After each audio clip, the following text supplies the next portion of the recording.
something extraordinary just happened in Birmingham at the Muslim Students' House, a community centre. Mudassar Yassin, the Camel Sheikh of Birmingham and founder of the Hump Group, hosted a powerful cultural and health event. An award-winning author, Christina Adams, shared the benefits of camels and camel milk, from autism and diabetes to gut and skin health, with talks from Shabnum, Shah and Naveed Siddiq, camel milk tasters, Karak tea, a book signing and a live Q&A.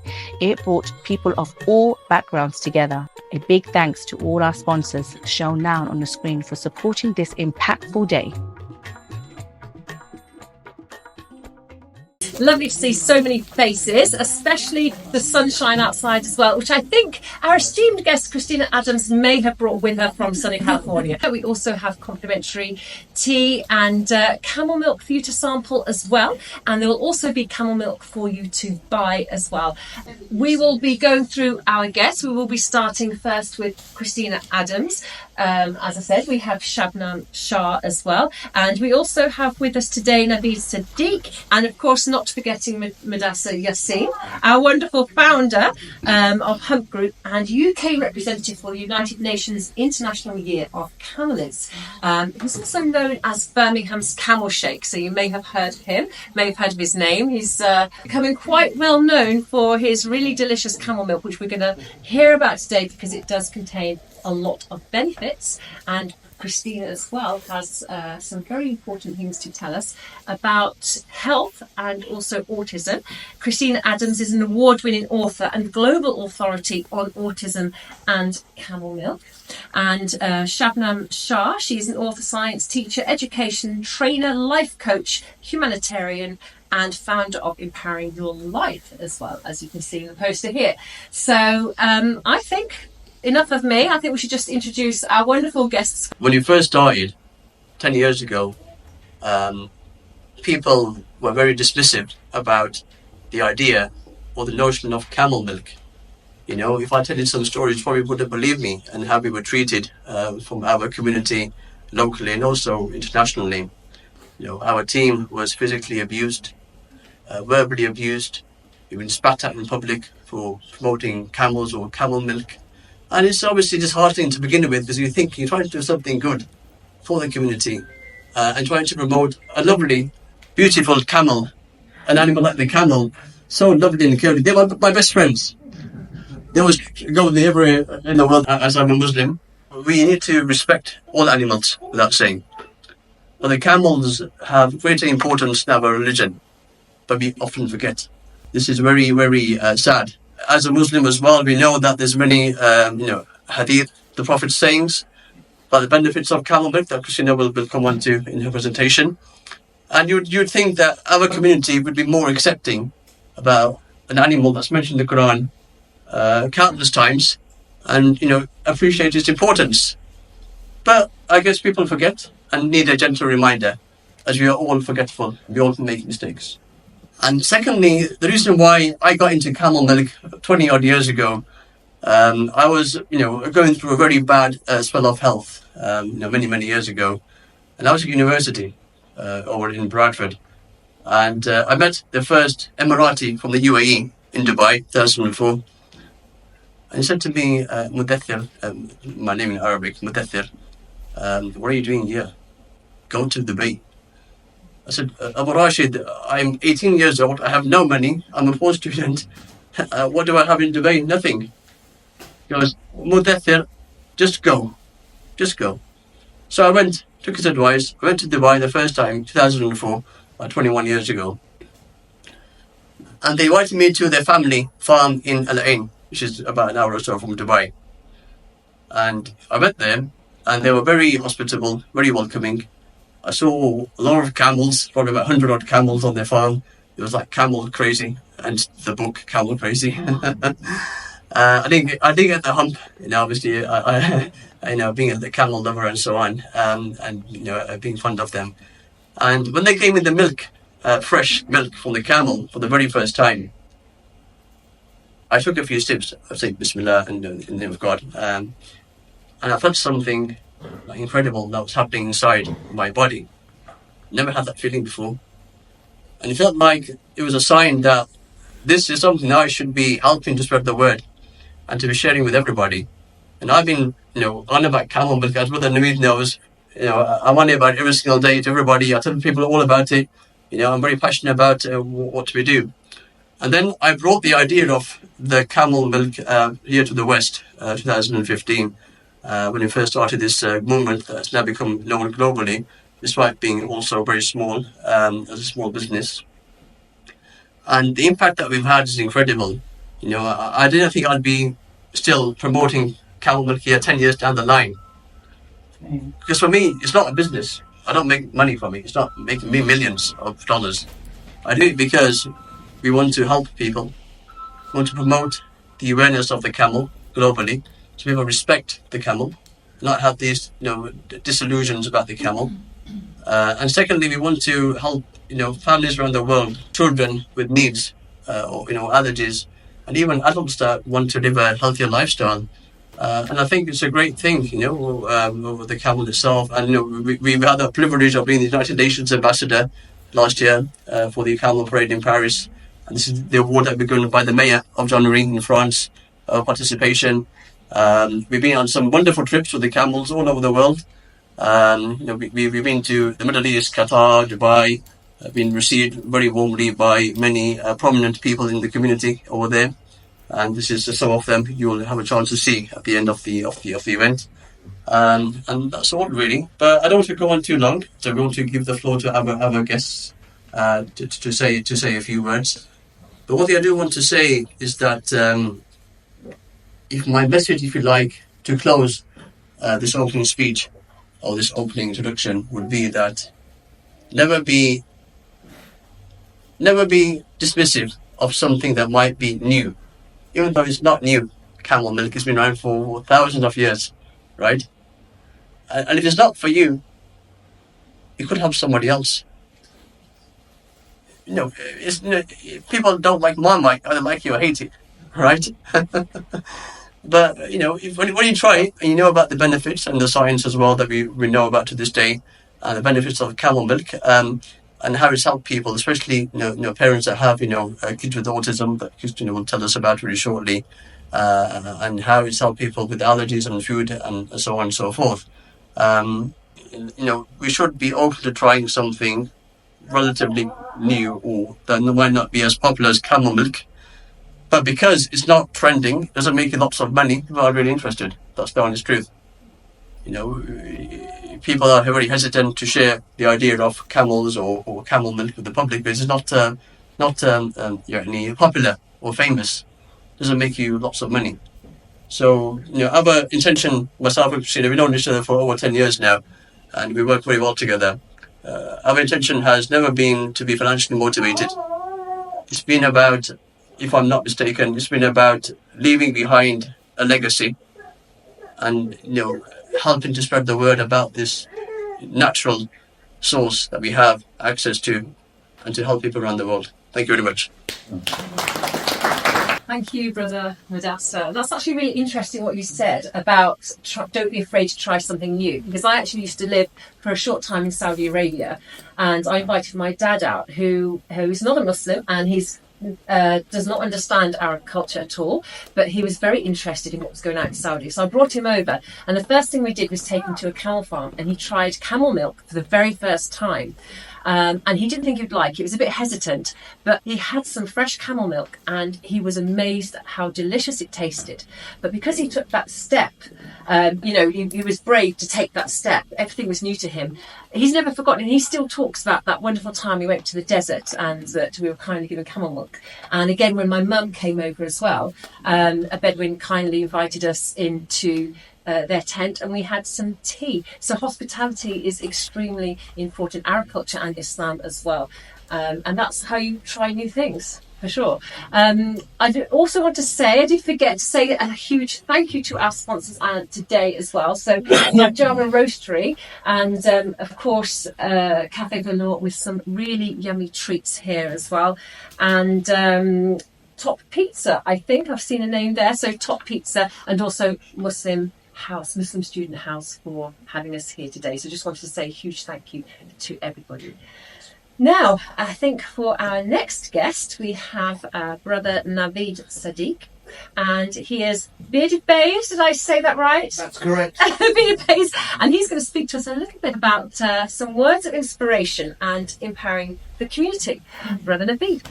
Assalamu alaikum. I am quite privileged to be sat alongside some amazing people here, and knowing Madrasa, alhamdulillah, has been a journey, and we understand journeys when people think that you're bonkers and you're constantly doing this thing because you believe in it. And obviously he loves camels and I love people, and they're both Allah's creations.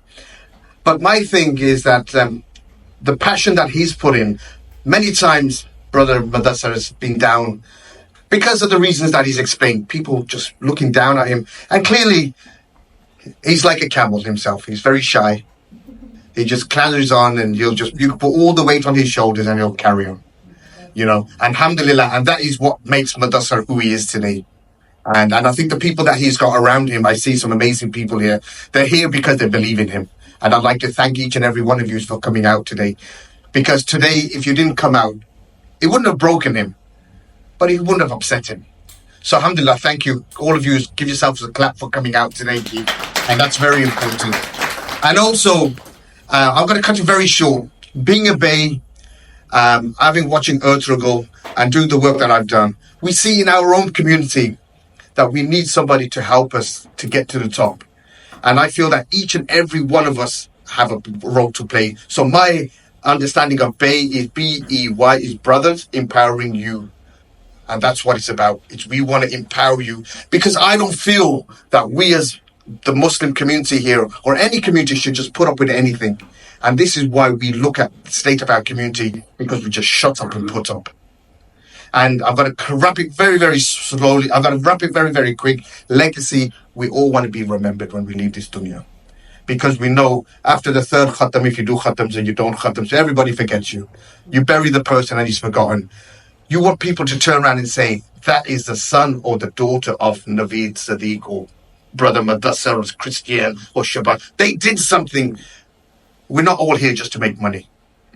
Money doesn't drive me, hence the reason why I'm unemployed today.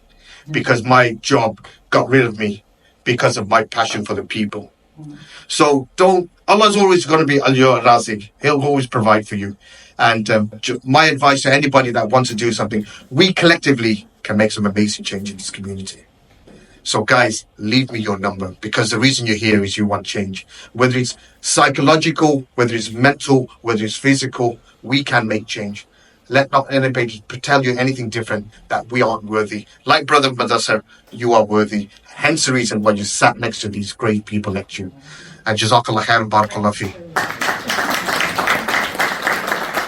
Thank you so much, Brother Naveed. And you're absolutely right about empowering ourselves with health as well, which is why we're here today talking about health and aspects of camel milk and its health benefits too. Also, as I mentioned before, about our hashtags, hashtag Hump Group, hashtag Camel Crazy, if you want to share it on social media, because it'd be great to see your pictures of today's event as well. Now, our next speaker, a wonderful Shabnum Shah. She is an author, a science teacher, educator, and INLP trainer. First of all, Assalamu alaikum and good morning to everybody. I want to thank you all for being here today, and Hump Group for organising such a fantastic, important awareness event today. I know how busy life can be, especially when you're raising a child who experiences the world a little differently. Now, let me start by telling you a little bit about myself. My name is Shabnum, and I'm a mum. I'm a teacher. I wear various different hats, and I volunteer for several charities. And I've recently written a book called The Alchemy of Ramadan. So that's a little bit about myself. But most importantly, and above all, I carry one hat with a deep purpose, the hat of empowerment.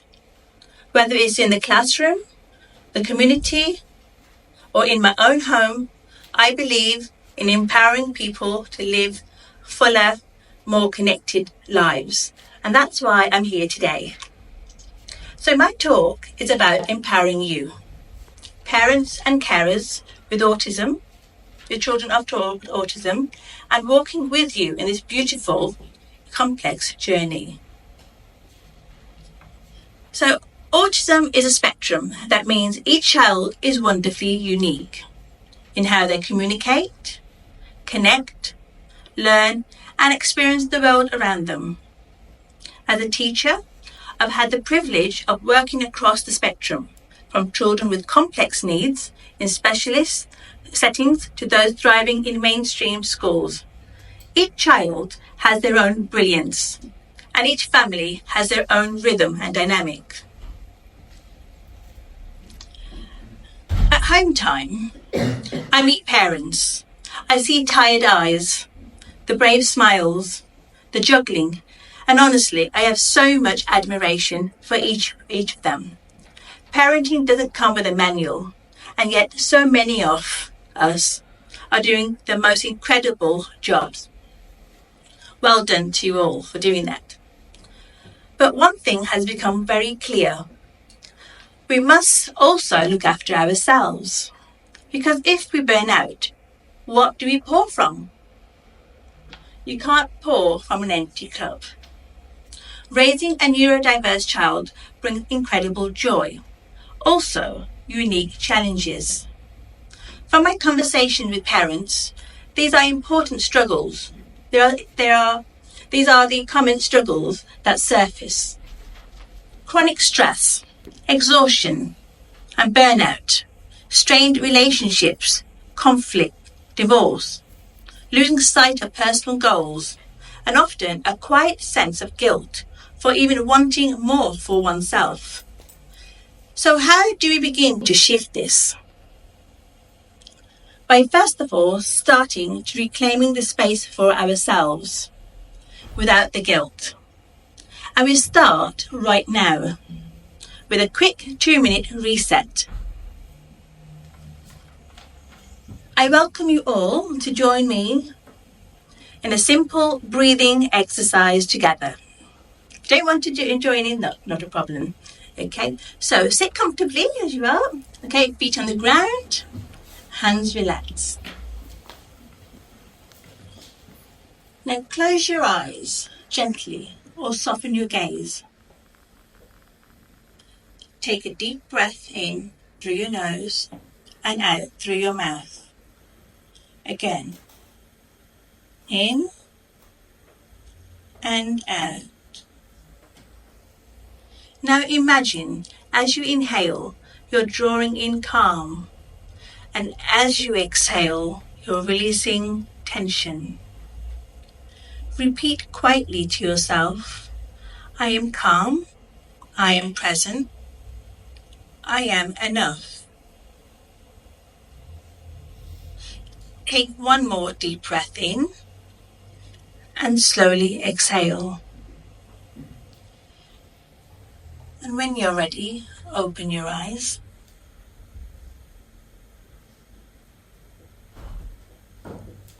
How do you feel? Good? Wow, mashallah. Lovely. Okay, so just a few breaths can make such a huge difference.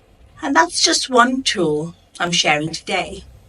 There are many supportive strategies that can help us thrive while caring for our children.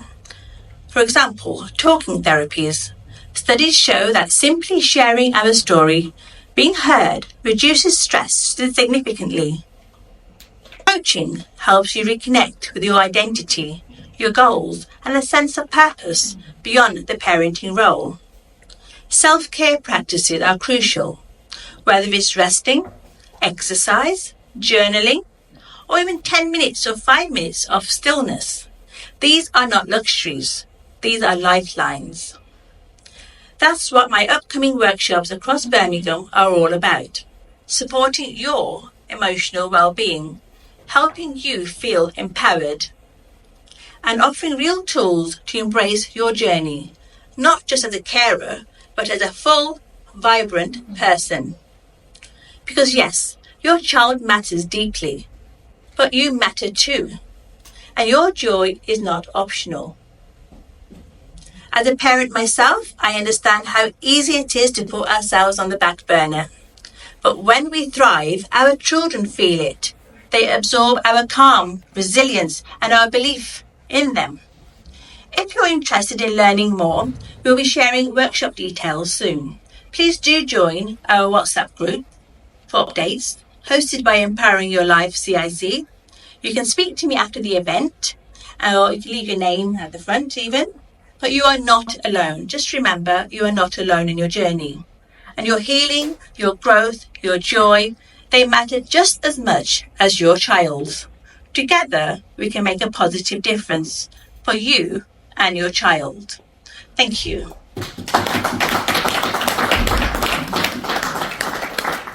Thank you so much, Shabnum. I think we're all feeling a little bit more relaxed now after that. I think that's quite a nice way to sort of have a sort of halfway point, isn't it? Just to sort of relax and regain our energy, alhamdulillah. Now we do have our keynote speaker here today, Christina Adams, and I'd like to briefly introduce her because she is an award-winning author, international speaker and journalist, and her work has appeared in the Washington Post and LA Times, and she's also won a Nautilus Book Award for A Real Boy, A True Story of Autism. But today she's talking about her book Camel Crazy, which looks to be very, very interesting, and I think you just want to hear more. So welcome, Christina Adams.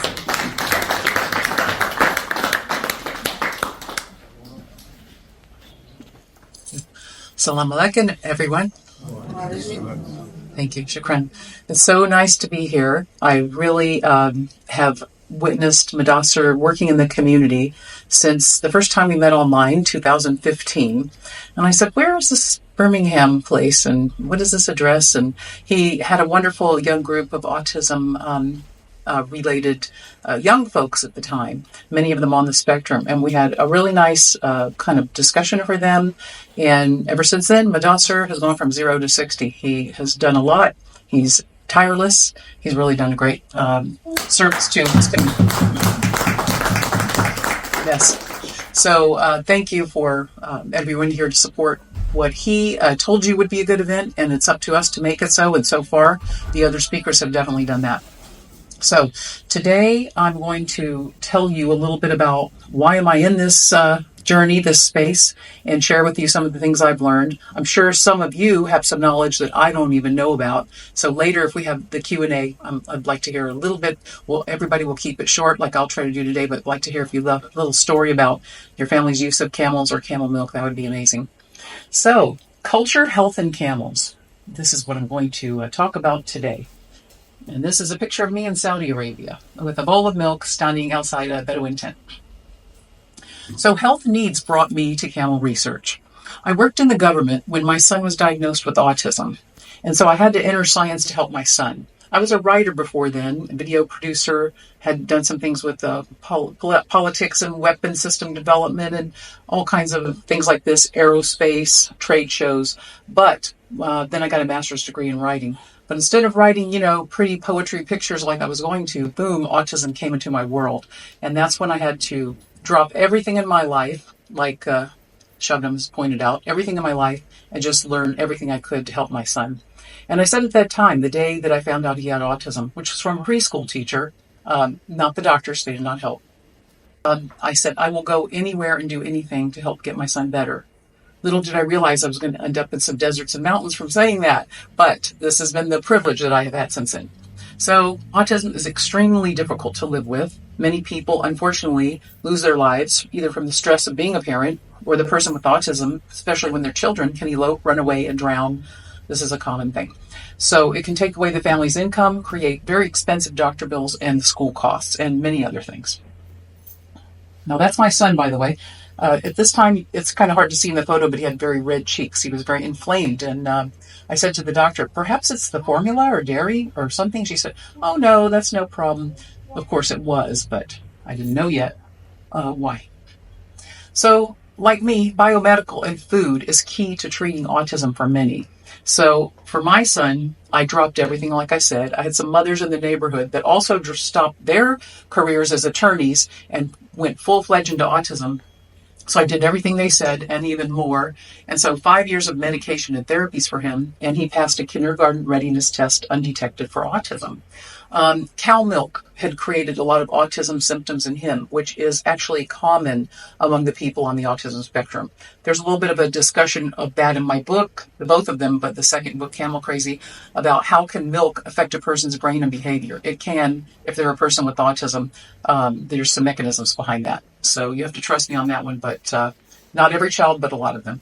So I had published the book A Real Boy, but food was still causing him issues. He could get super hyperactive if he had biscuits or carbohydrates or things like this and start climbing on high walls and endangering himself running in the street. Even though he was still, by this time, very, very intelligent, great language, and all these things. So I was at a children's book festival in California, and I met a man with a camel. And I thought, why is a camel here if no kids are riding this camel? So I said, what do you use it for? He was making soap and lotion. And then, I don't know why, I said, what else do they do with this milk? And he said, it's given to premature infants in hospitals in the Middle East, and it's thought to be non-allergenic and maybe close to human milk. That's when I had the idea, maybe it will help reboot my son's immune system, which is often related to autism spectrum disorders, as is in the science literature, and perhaps get better language from him and be a non-allergenic dairy substitute so he could have the calcium from an animal milk. At that time, he was only on a powdered potato milk. So I could not find this milk in America, and there was zero online about camel milk except for wound healing in Russia in 1972 and how hard it was to make cheese. But I did not give up. So eventually a Pakistani friend actually connected me with people in the Middle East, and I was able to call over and find out my safety questions. And I flew in bottles of raw frozen camel milk on the airlines way from the desert all the way into these airports, Los Angeles Airport, San Diego Airport. And I would go by myself and pick these things up late at night and stockpile this milk. So I finally gave it to my son. And that day that I gave it to him, I was kind of desperate. His behavior had been getting worse. Sometimes in autism, they can regress, go up and down. So the man over here to the right, who I started dating by then because I'd become a single mother, he said, why don't you just give him that milk? I was trying to do it scientifically and get data and all these things. He said, just give it to him. And I said, I think you're right. So that morning, my son got up. He was a different child. He was so calm. He didn't drag his feet coming down the stairs. And he ate neatly at breakfast, fine motor skills, we call this. And he said things like, I really love you. You really do so much for me, Mom. You're so great. You make my food, you make my medicine. And he included him too. And he said, you guys are really great. And then he said, who's going to take me to school? Who's going to pick me up? All these things are unusual for a child on the autism spectrum at that age. And then he even got his own shoes and his own backpack. And then when he was dropped off at school, by my husband now, he came back, my husband did, and we were both like, what did you think? We were so afraid to even say anything. It was so unbelievable what had happened. And so by a few days, my son was able to cross the street without me holding on to him. And his skin started clearing up, and it helped stop his food reactions. So overall, he had a 30% symptom improvement, which I was able to calculate because he had a lot of medical testing and educational testing behind him. And so then a couple of years go by, I'm giving him this milk. It was amazing. By the way, I tried it myself once, even though I don't have any disorder like that. And I, like Madasser said, I got the weirdest feeling come over me through my brain. It was just amazing. It's kind of like a whoosh. I kind of describe it in the book. So that was an amazing milk, that milk from the desert. So then later, I find out the Amish men in America, you know, with the hats, suspenders, beards, they had started milking camels just recently. I got that milk. I gave it to my son. It worked the same way. And that's when I knew I can go public with this. I was always afraid to write about it before then because I thought everybody would bring in milk from the Middle East and then maybe the government would shut me down. And I actually got USDA permission to bring it in. So I thought, time to go public. So I wrote an article called Got Camel Milk, and it went kind of crazy, and it was translated into many, many languages and kicked off the use of camel milk kind of in a modern way. It's always been used, of course, for centuries, as we know, but kind of in a modern way, and a lot of business started and customers looking for this. And a year later, I wrote a science article called Global Advances. Well, actually, it was called Camel Milk, Autism Spectrum Disorder Treated with Camel Milk in this journal. And that's being cited to this day, somewhere between 35 and 50 citations. I don't know how many. And then the years go by and I'm all in the camel cultures. I'm researching, finding things out. And I wrote the book Camel Crazy. There is a user's guide in the back that will tell you health conditions you can use it for: diabetes type 1 and 2, gut disorders, skin conditions, between rounds of chemotherapy, food allergies. That's not all it can be used for, but that's all I had room in the book. So if you need to know how to do it, how to use it, it's in Camel Crazy. So why is this an important topic more than ever? Like Madasser, I couldn't have told you 10 years ago I'd still be doing this. Instead, it's bigger than it ever has been. So first of all, autism prevalence has increased 317% since the year 2000. And that was the year my son was diagnosed. At that time, the rate was around, 1 in 150,000. And then it went down to, it would drop a little bit every few years to getting more and more common. It used to be 1 in 10,000. It used to be rarer than that. And so autism being just one kind of reflection of how our society is impacting our health today, with manifestations like obesity, diabetes increase, autism, child development issues. Those are higher too. Sometimes that's linked to processed food as well. Gut problems and inflammatory diseases. That's one reason why the discussion of camel milk and health is important. And by the way, you have at least 200,000 children in England waiting just to be assessed for autism on a 4-year wait list. And they're also talking about removing some of the protections in your special education laws. That's a little scary. So things are happening out there because it is such a large issue now. Now, camel milk and the camel-related products can offer health and economic solutions. Camels, like autism, they're outside the mainstream. Nobody really cares that much about autism until it affects you. And I hate to say that, but it's kind of true. Rarely we'll find a person that doesn't have anything to do with personally that will join our community. Those people are amazing, but it's rare. And so medications are very, very expensive, or they don't exist for many of these neurological type diseases or some of these common developmental issues. And then camel milk is not a pharmaceutical product, so it doesn't get really any money or support. And parents really prefer natural help for their children instead of medications. And so I'm a believer in using mainstream medication and natural methods. Try natural as much as you can. Don't turn your back on the miracle of modern medicine, but why use those things if we don't have to, right? So camel knowledge is held by rural cultures generally, and a lot of these cultures are at risk. As industrialization is happening around the world, the camel cultures kind of get pushed further away, and the knowledge is getting lost among many countries, not just places like Saudi Arabia, Pakistan. Like, as we know in the Quran, it says, will they not look at the camel, how it is created? It's such a perfect vision of the world for the human that was created. So people know this, but they've lost touch with the traditions of camel milk, which is common everywhere. And so camels and health, they're both kind of outliers, but they both come together to make this perfect marriage. They bring communities together, and they can help children and people with sicknesses and create income for the people with camels, which they need a lot. And there we have fresh camel milk in Saudi that I had, and there's an autism article I was interviewed for about camel milk. So these are some health issues benefited by camel milk, not all of them, but some. Now, this specific page is about what's documented in the scientific literature. So autism, there are studies about this. Most people aren't aware of them. The doctors say there's no studies. Yeah, there are. You just don't know about it. Food allergies, cancers, they're used. Breast, colorectal, the camel milk can have an anti-tumor effect. Some infectious diseases, heavy metal toxicity, especially the liver, and colitis, as Madasser has testified to himself, and alcohol-induced toxicity, especially protection for the liver, that's mentioned a few times. Diabetes 1 and 2, it lowers the fasting blood glucose and stabilizes the H1C, and it will modulate insulin receptors. There's a brand new study out of Tunisia where the amount of insulin required dropped in half on camel milk. And then just general immune dysfunction. If you have a kind of immune inflammatory related condition, I always think you should try the camel milk. And it's an antioxidant, and this is important too in autism spectrum disorders. And then hypertension, which is common in many communities, and wound healing is faster. And muscle tissue, the tissue and the skeletal muscle from camel milk powder. This was a study. That's important because powder will last a long time, and you don't have to worry about the fresh when it expires. So that's a really good study. It does help some people with anti-seizure seizure control. high cholesterol.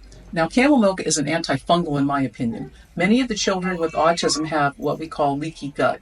And so some of these foods, like carbohydrates, sugars, they'll get through and they'll hit the brain and it'll mean like they're almost drunk on alcohol or something. It can be out of control kind of behavior. And they call it yeast overgrowth. My son used to be on several of these medications. Once I started camel milk, he didn't need them anymore. And so stomach ulcers, that's a long traditional use. Hepatitis C. And there are reviews stating camel milk is safe and effective for autism and food allergies and severe cow milk allergies. And there are more. So now these are some of the health issues benefited by camel milk that people have just told me in a story. And I got one here on the way from my Uber driver who grew up in Mecca. And so he said that for asthma, they would cut out a piece of the camel's throat and dry it and put it in a necklace around, and they would wear this to help with asthma. Now that is a nice one. I'm very happy I heard that one on the way today.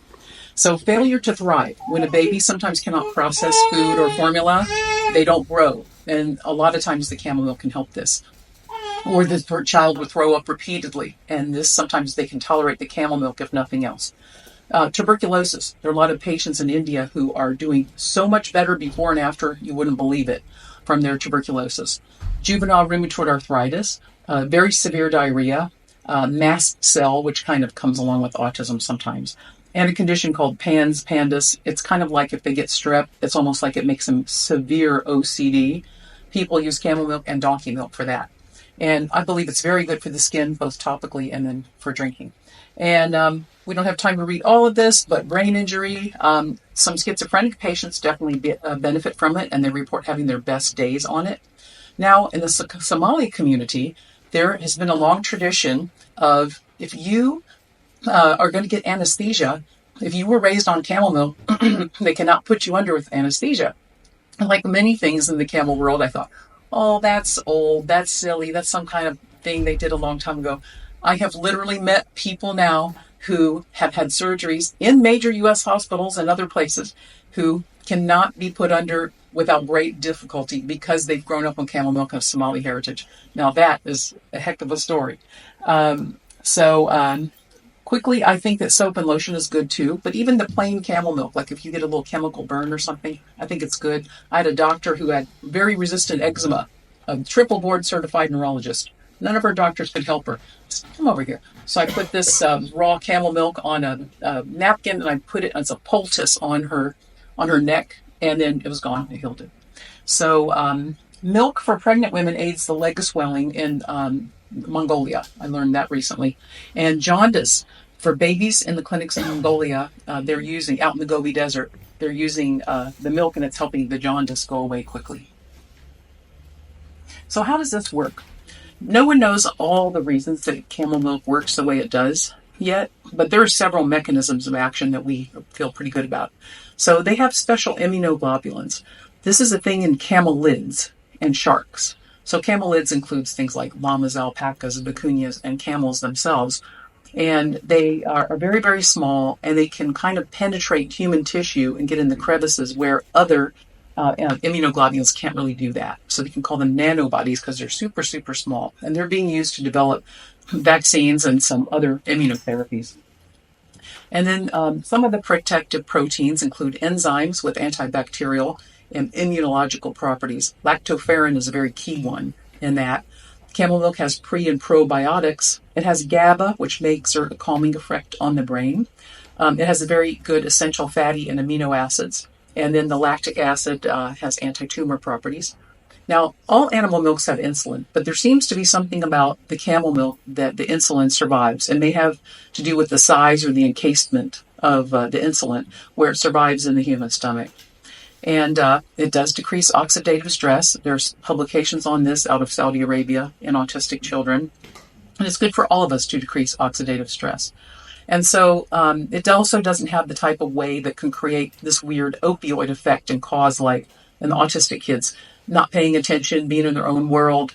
This is kind of the thing that the cow milk can do.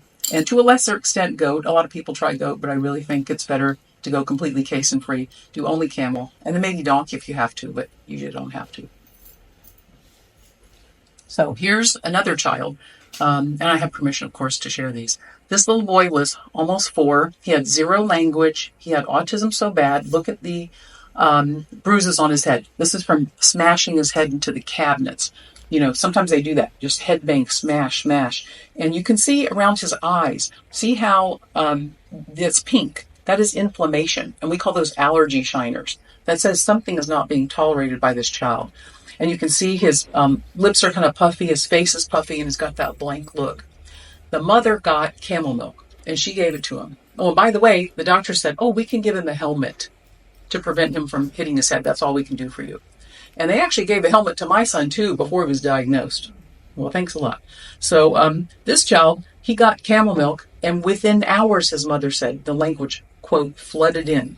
And he just started learning to talk, and his skin cleared up, and he just became like a completely different child. And so here you can see the difference. Look at that. Eye gaze. His skin looks more normal. He's got clear skin. And now I just saw a video of this child in 2nd grade. He was giving a report about dinosaurs, and he's definitely going to be an engineer or an archaeologist, this kid. So his mother has confirmed that this has been a key part for him. Now, this is an important case, and this little girl has autism. She was 4 years old when the mother contacted me, and not only did she have autism, she was hearing voices and saying to do bad things. So she was getting thrown out of school on a regular basis. She was, being told, hurt somebody, do this, bad things, all this stuff, which is really scary. Now, psychosis can be manifested in childhood if there is going to be a schizophrenia diagnosis and later in life. However, a lot of doctors do not want to touch it. They'll say, they had an imaginary friend or this and that. This was not that case. So the mother was desperate. No one could help her in America. Fortunately, she lived an hour from a camel farm in Pennsylvania. So they drove there. Here's the little girl, and they got the first order, and an Amish farm. And so they gave it to her, and she just drank it up like the mother said, like she wanted it her whole life. They didn't even think she would drink it. And she just drank it from the bottle with the straw. So the mother, like I told her, do this scientifically. Don't tell the school. Don't tell the doctors. Don't tell people. You want unbiased reporting. So she did that. So anyway, within the first week, the child was like my son. She was like, Mom, you're so great. I love you. Wow, you're so nice to me. Blah, blah, all these things. Amazing. And then no more getting picked up at school. No more. Is this okay? No more calls to come and pick this child up at school. And then within 3 weeks, she actually was able to go to her birthday party. And there she was, tolerate being in a loud environment, wear the costume with other children. And she said, Mom, I'm not hearing any bad voices anymore. So this definitely changed their life. And there is a link between autism and schizophrenia. They think maybe up to 10% of children with autism might become schizoaffective or develop this. This is very early research. So indigenous people are very, very important. They sustain these medical resources like camel milk. Here you see in Somaliland, this is a milk vein, which they're milking the camel, so you can see them from the underneath view. Indigenous people are a very small percentage of the world's population, 4 to 5%. But they hold the majority of the world's biodiverse resources. And medicines come from these plants, animals, and soils. So it's not like pharmaceutical meds come from nowhere. This is where they come from. So we kind of call those gene banks because they have genetic treasures. So they're the key to human and animal health.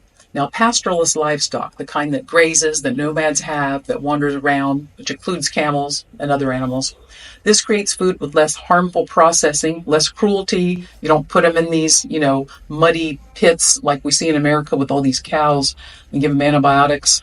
So this is locally sustainable and will actually make the soil health better. So camel countries need support and they need innovation to sustain their camels and their keepers. Traditional foods, like I said, are nature's pharmacy. But the drug companies didn't exist when people started using camel milk, as we know. So here in Somaliland, you can see traditionally the milk is transferred in these large cans, sometimes put on motorcycles for delivery to the city. Herders can live on milk in harsh conditions for years, from what I hear. I've got stories like you can't believe. And then the traditional Raika people in India that keep camels, they were believed they were created by their Lord Shiva to actually take care of camels. So they're very serious about this. They have no diabetes historically. You get better gut health, brain health, and aging well by using camel milk and living like this. And like 80% of the Indian camel country, Camel Charisma, their milk is sold to kids with autism, and they're helping tuberculosis. Now, a study from India showed significant height growth in boys on camel milk powder. And then the statistics on stunting and wasting, where the children don't get enough nutrition and they're small, they're very similar, Pakistan and India. So I always feel that we should advocate for these countries to give camel milk free in the schools and to the home to not only help the camel herders in the economy, but to help the children's health. So this is getting more fun because camel products involves a lot of lore and stories. So these things are, some are in the literature, some are just what I've heard. Now, this gentleman offered me this piece of raw hump fat in Morocco, which I did eat it. I try to be careful what I do, but I did eat it. It was quite nice. So the meat has very high protein, low in fat, high in polyunsaturated fatty acids. Cooking and aging can benefit the meat, and it differs by the breed and the type of muscle on the camel you're going to use. There's very little science on this, but people lore, meaning stories, and tradition. They use camel meat for seasonal fever, sciatica, shoulder pain, and to remove your freckles, they put a hot slice of meat on the body part that has freckles, and gastritis and blood pressure issues. Pneumonia and respiratory diseases and asthma, I've heard that they will dry camel lungs and you mix it up with honey and you take it. And then if you have eyesight issues or, kind of those, when your cornea gets thick and cloudy, camel soup. And so meat and organs like the liver can be eaten raw, even though I don't advocate that because of safety issues. Now, hump fat, that is actually used in a variety of ways. They say it will remove tapeworm, who knows, but the camel fat, they'll use it to ease pains on their body. And now some of the desert cultures say if you break a bone, then give that person, you kill a camel and you roast it, and they only eat camel milk for 40 days, and then by that the bone will be healed. That's Somali. And the Tuareg people in Mali, they believe it regulates blood sugar, has mineral salts. And then this is one I learned from a guy in the desert. He says we burn camel hair when we get a nosebleed, and that will stop the bleeding. And so then in Mongolia, they use the leg oil from the camel leg. They make a salve out of it and use muscle pain treatment. And I use that myself.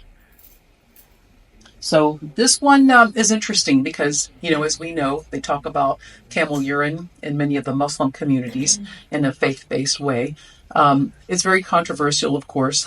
And so, I'm not saying I advocate it or not. I'm just presenting it so we can have a discussion.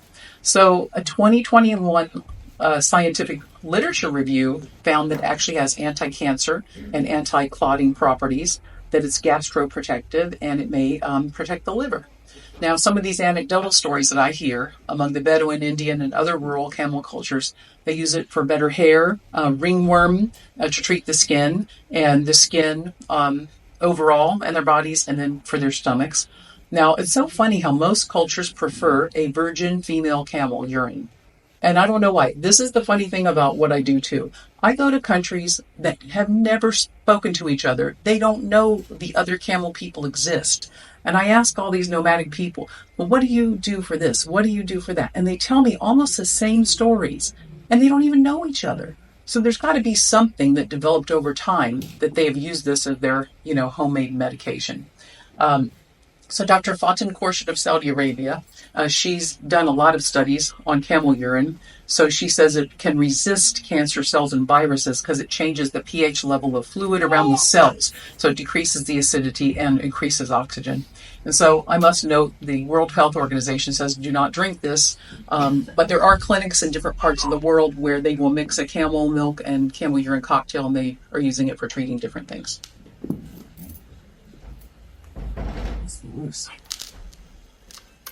Okay. So the thing about camel milk that's finally happening is that the human benefits are creating a growing industry. Camel milk is forecast to grow 9% from 6.6 billion at this day and age to almost 14 billion US dollars by that's 5 years from now, 2030. I mean, could it reach that? It could. It would take a lot of work to make that happen, but it maybe could.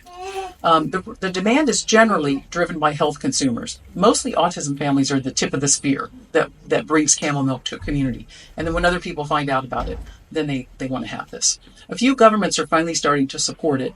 More awareness and investment is needed. And 70% of camel milk never even reaches the market. People that produce it had it.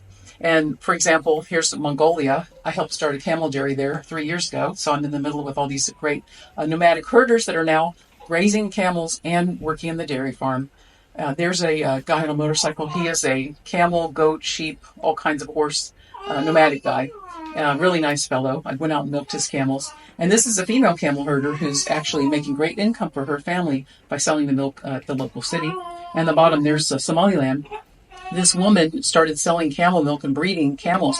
And they said, this is man's work. You need to stay out of this. And she's like, no, I'm going to do it. And so she did. Now she's hyper successful. Okay, so I think it's important to remember that helping nomadic people helps everyone. Camels can survive where no one else can survive. The Gobi Desert, of course, the Sahara, all these other places that it's very harsh. It's their go-to livestock, so they can live off of that. It's really their portable grocery store, supermarket, and pharmacy all in one. And camels are sustainable. They nurture and they seed the soil with their droppings. And they don't add to desertification and tearing up the land like goat and sheep, especially like Mongolian cashmere. A lot of those animals will just like rip all the soil up, and it's causing problems. In Africa, they've actually moved very quickly from the use of cows to camels. I thought that would take a long time, but people started doing it like a couple of years ago already. And camel milk and tourism, those activities properly done can provide income and reduce the need for government support. See, this is the thing. People often that are nomadic cultures, they want to stay where they are. They like their lifestyle a lot.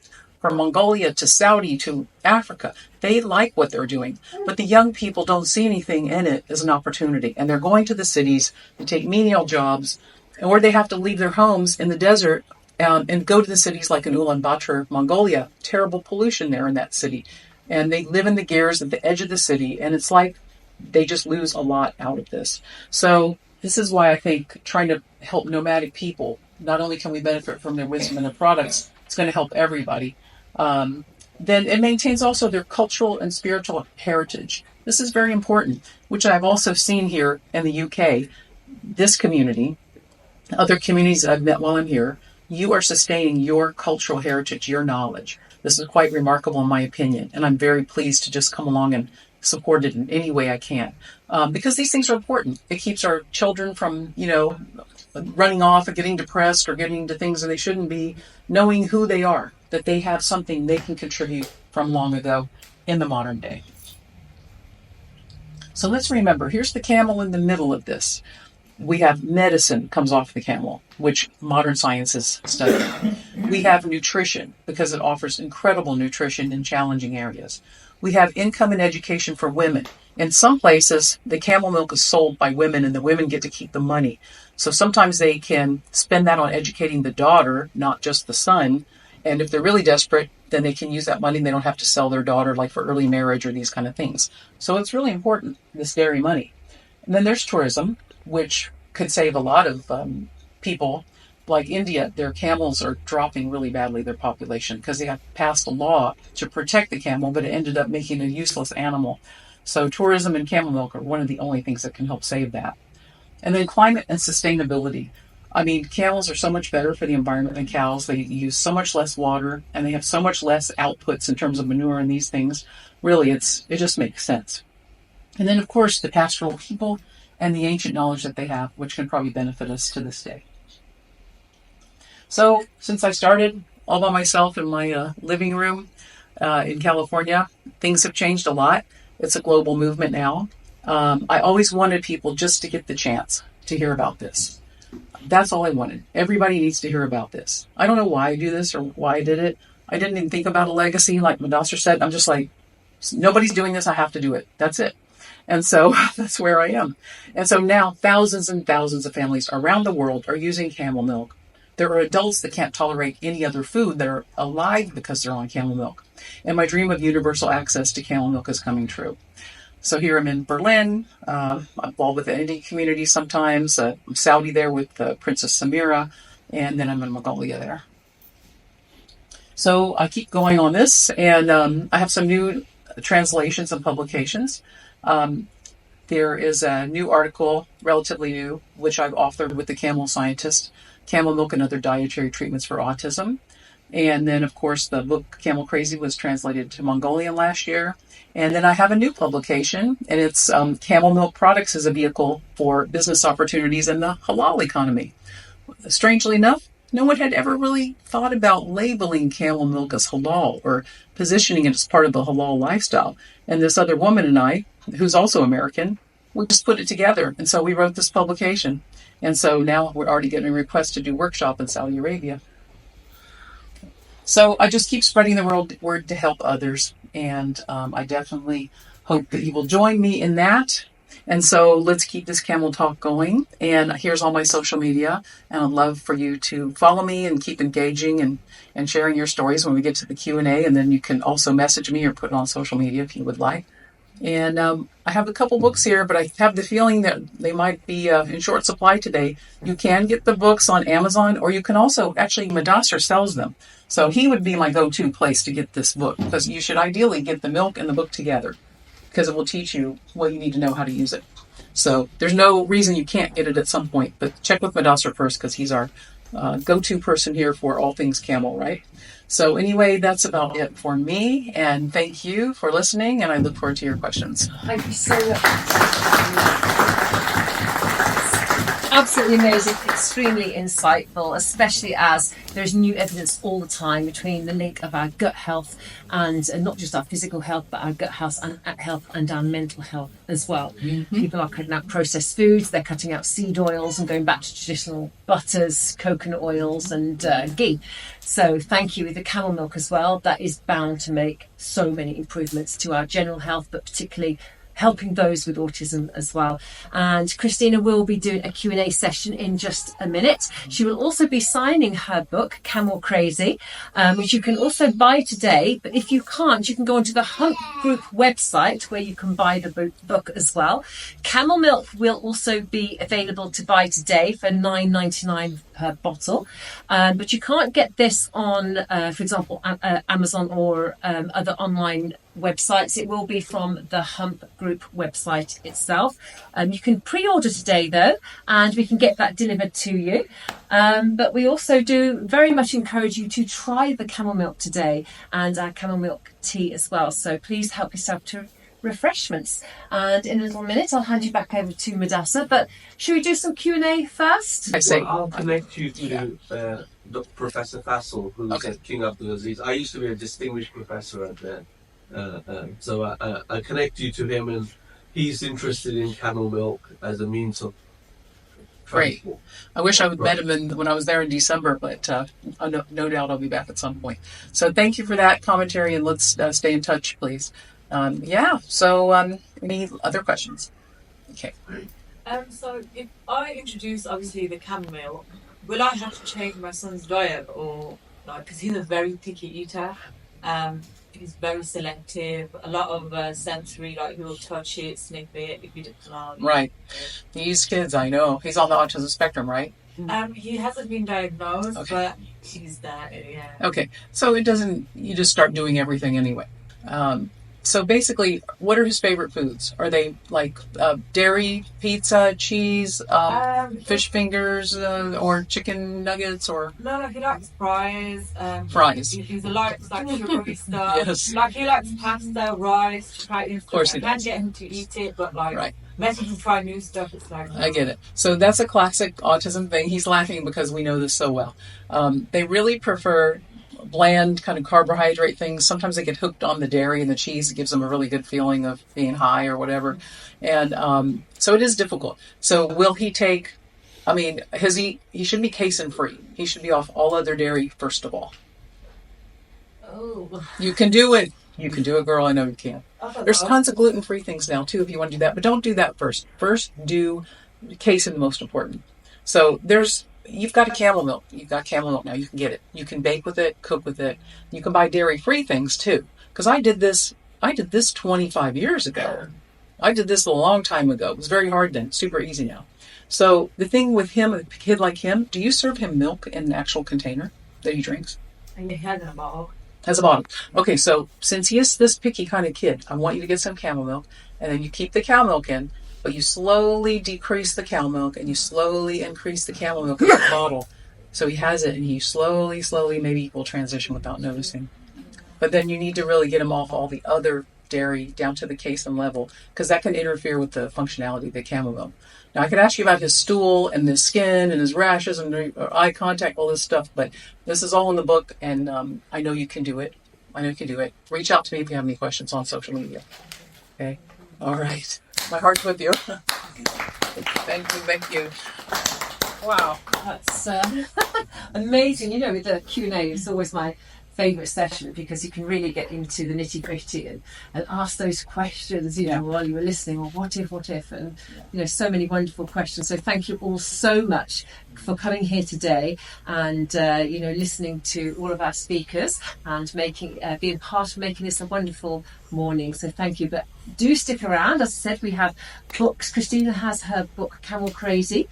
She will be signing copies. But don't worry, if we do run out of either the camel milk or the books, you can buy them online, as I said, in Hump Group as well.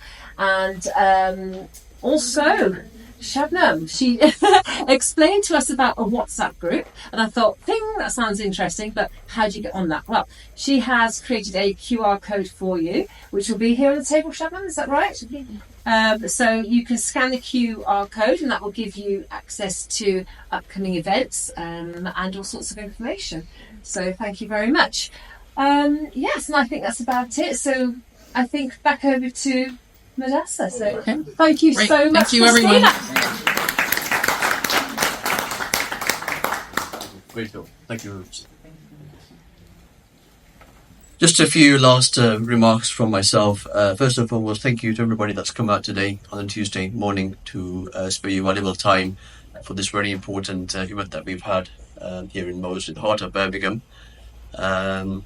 And secondly, I would like to thank, first and foremost, my parents who are here with me today in the audience for putting up with me and my camels. Probably doing them mad or bonkers about camels for the last 20 odd years, but you know, they do really, they do love me and they do support me as well. So thank you for them as well. And Auntie Najma in the audience, we all know in the community.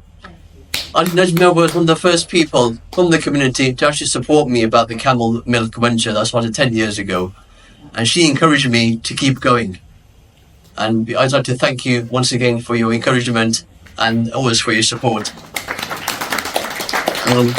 We have an empty chair. Brother Naveed from the community, he had to leave due to an emergency. He was also one of the first male members from our community to support me when I first started 10 years ago. So it shows that we have, of course, some people in our community who are willing to help and support. And I think we should really strive to, attract our attention towards them and be appreciative of those that support around us. And just very briefly, regarding the camel milk, as I say, we are looking to make a few announcements with the powder and other stuff very soon. So keep a lookout for that. We were selling to supermarkets, about 10 years ago when we first started from the Dubai and milk and whatnot, but nobody was interested, to be perfectly honest with you. So we just done it by ourselves, and we just were selling through. We didn't have a website until 3 years ago. Would you believe that? Wow. We were selling through word of mouth, through WhatsApp and social media, and we were doing a lot of hard work. But the website came online about 3 years ago, and it's picking up slowly and surely. So I do encourage you to go to the website and also purchase your milk if you can't get it here today. We do have some available here today, that's available to purchase as well. But as I say, I didn't think I'd be doing it 10 years down the line. That's genuinely, why we weren't, we've never been business minded or commercially orientated. It's about putting awareness out there, educating people and trying to make a difference in people's lives. And that's what we try and do. And I hope, we can all be very supportive and encourage each other to do the same, if not better. And one last closing remark would be that, in our community, unfortunately, obviously, every community has good and bad. We can talk all day about this. We need to ask our community members who have positions of authority to come out and to be more supportive, because they are the ones who can make a better change. But obviously, if they don't take the first leap, change doesn't get done. Councillor Idris kindly has been supporting me as well from the very first day, as I'm one of his local members of his constituency. So I do thank him very openly, very warm-heartedly as well. Councils are busy people. They work in government, parliament. They don't have time to generally to take out to come to meetings like this. So it shows that we do have supportive people behind us, which is what I think, apart from my trust in God, Allah, first and foremost, but and my family's support and prayers and so on. But people in our community have genuinely been encouraging me just to go on. I can go on all day. I don't stop. And my camels who I travel with, I take them on the plane. Would you believe it? They're my travel buddies. And this was my first very camel, a double hump camel. I called him Shah, an Arabic name. And he's always with me. Then the one in the middle, it's a very special camel, this one here, it's called Adam. That was gifted by the Sheikh Faisal bin Qasim Al Thani Museum in Qatar, by the Sheikh himself. He was a very good friend of mine. And they have a lovely museum. If you ever go to Qatar, please do visit the museum. The camel's a friend of the Sheikh? Both. Oh, the both. Both. And the one at the end was given to me in China recently on a trip out there by a Chinese camel community. And his name, that camel is called Bato, Chinese name. So they all have names. And what you have, you can come have a close look once we have refreshments. This award was given to me by the mayor of Donring from France for being the UK representative or the ambassador for the UN Year of the Camel last year to our participation. And at the end, we have a book in Arabic. Unfortunately, it's not available in English. The gentleman which we spoke about many a times from Qatar, the Sheikh Ali Al-Hajri, who was on Al Jazeera many years ago, a documentary in Australia. And he's been one of my inspirations, being a friend to him for over 15 years, just carry on and carry on being an ambassador. Hence I've got my coat with me, my jacket that we custom made for the UN Year of the Camel Lids. It's just a great community. And I think we shouldn't forget, our heritage or our roots. But I think it's very important, as we have experience in the Middle East, how hospitable people really are. The Bedouins are very welcoming. There have been occasions as well, like people don't sell camel milk in the Middle East. They gift it to you. It's given free. It's gifted when you go and see them. They don't sell it. It's considered to be rude to sell camel milk. I don't want to, blow my trumpet, but there have been many occasions where we have given free camel milk to the community for whatever reason. I don't want to make it this long story or ask for any appreciation or any gratitude, but we've done things that might not be, business related or business, minded, because we want to genuinely help people and just get the word out there. I mean, we're not making millions from promoting camel milk or billions. It's just what it is. It's our passion that keeps us going, and we wish to carry on. Yes. I would like to thank you all for arranging this wonderful event, and I think and I believe personally that you should do more these kind of events to raise awareness in the community. And also I would like to say that Alhamdulillah, we're a very good turnout, and we all should take this on ourselves to advocate and raise awareness in our own community, because like we've found out that autism is in raise. I know families has for more than 1 children, 2, 3 children in the family with autism, and it sounds like camel milk will do the wonders. Well, the least we could say. And I think we all should advocate and, take this on ourselves to educate our community and raise the awareness about the camel. And I think you should do more events like this. Absolutely. I think Christina would love to stay in the UK for much longer, but I think Tony may have other plans possibly, but we'll discuss that maybe over dinner this evening. But no, thank you for your comment. You're right in what you said. I mean, I've had mothers coming to me when I first started, like, if it wasn't for you would never have known about camel milk or the benefits of camel milk and how it's transformed my child's life.